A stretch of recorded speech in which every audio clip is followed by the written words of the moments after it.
She's $30,000 underpaid for a town this big. Up next, I have a discussion of the town clerk compensation.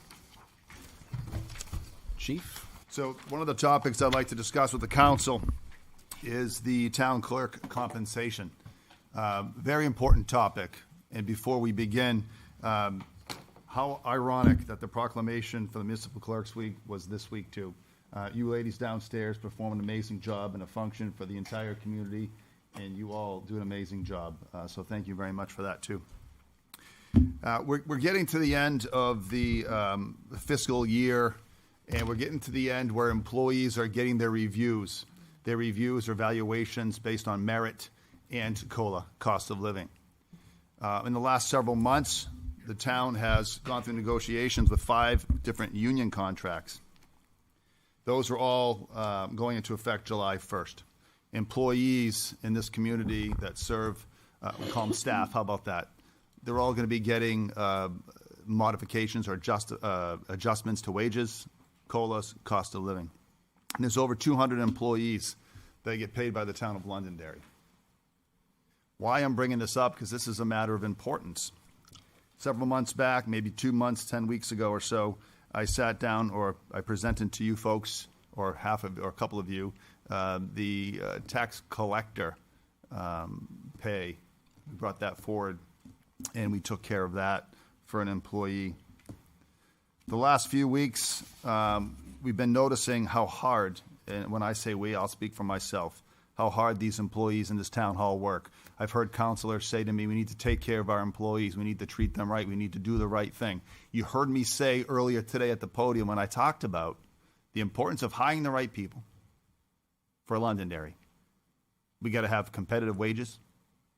We need to have good benefits, a good working environment, a good culture, good high moral standard. We need to do that.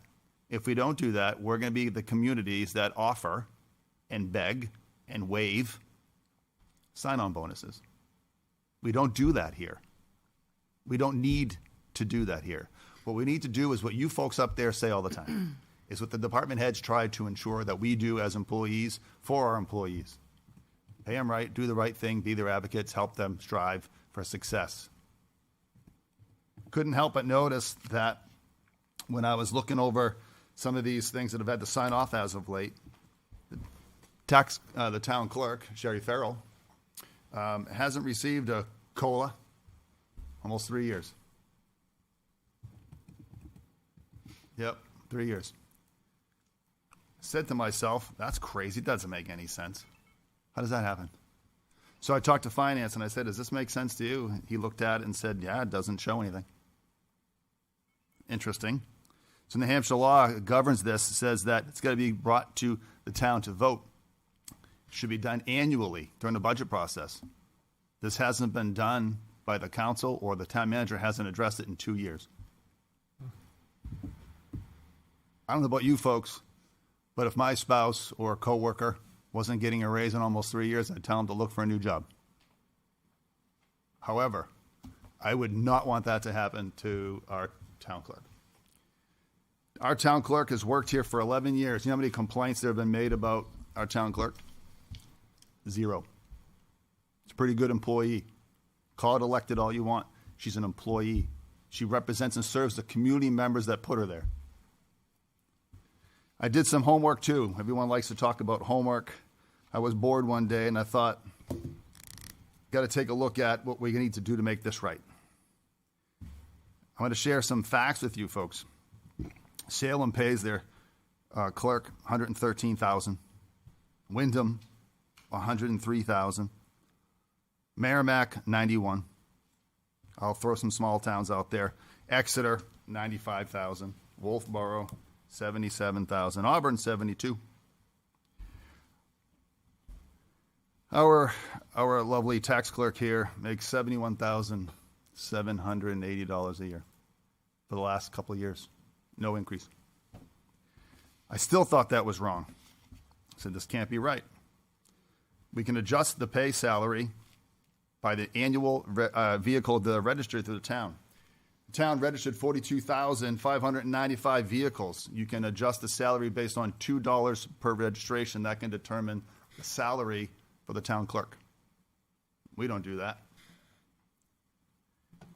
The town clerks or the towns that I had mentioned, they get pensions, retirement, whatever you want to call it. They get benefits. We don't do that here. We always say that Londonderry leads the way. Sometimes we need to lead a little bit better.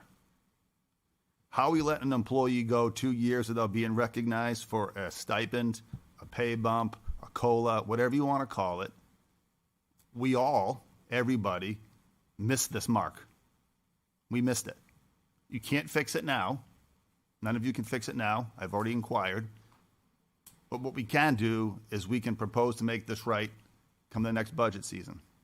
We're talking about it today because no one likes surprises. Shouldn't be discussed in the first week, the third week, or the 8th week of the budget season. I'm asking you folks now to have it in the back of your minds to understand where we're at, where we need to go. We need to make sure we compensate all of our employees, all of them, accordingly. Couldn't help it, but I had to ask Sherry. Sorry about this.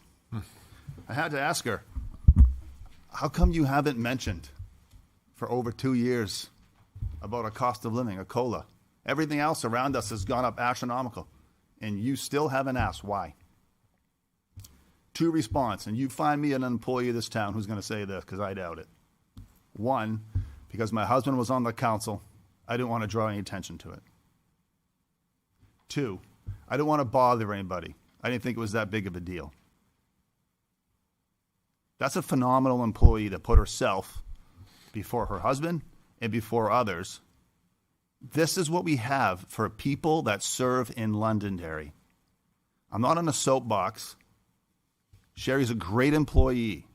Like every employee, Mr. Campo, Sarah, Cheerston, Kelly, Dave Wally, go down the list. These people do a great job and they should be compensated. If I had the ability, which I don't, but if I did, I would set her wage comparable to these other ones. She's $30,000 underpaid for a town this big. I know what's going to happen. People say, oh, the warrant article, the warrant article. Sherry's been here for 11 years. 11. This was addressed back in 2014 and 15, I believe, through former town manager Smith. I think we need to do better. She did not ask me to bring this forward, because if I asked her, Sherry, would you like me to speak on this tonight? She would have said, no, dear, don't worry about it. I'm fine. But that's not okay with me. It's not okay with me as a temporary boss over here or as the police chief, because over there I advocate for the people that I serve with too. I serve and I work with Sherry here too. And I was hoping to bring this to your attention tonight so that you guys can recognize what we need to look at come the budget season. It's so important that we share the same message with every employee, regardless if it's elected or not. On a snarky note, if it were me, I don't know if I'd be given 110%, but she does. Every single time she's here, every single day. So thank you for allowing me to speak on it. I'm happy to answer any questions. However, I don't want to go over warrant articles from 13 years ago, etc. I wasn't here for those things. I'm just talking about the current state of the compensation that I wanted to bring to your attention. Any questions from the council? I just want to make a comment that I think that I had a great opportunity to speak with the new town manager coming in, and I think this is something that, you know, he should be addressing, and I think he will address something, you know, all our concerns in town. So, Excellent. Councilor Bouchard, thank you for referencing that, and I appreciate that. Anybody else? I mean, certainly I think that it should be rectified at some point to come up with the industry standards across the state that we're facing compared to the other towns. All right. Everybody else? All right.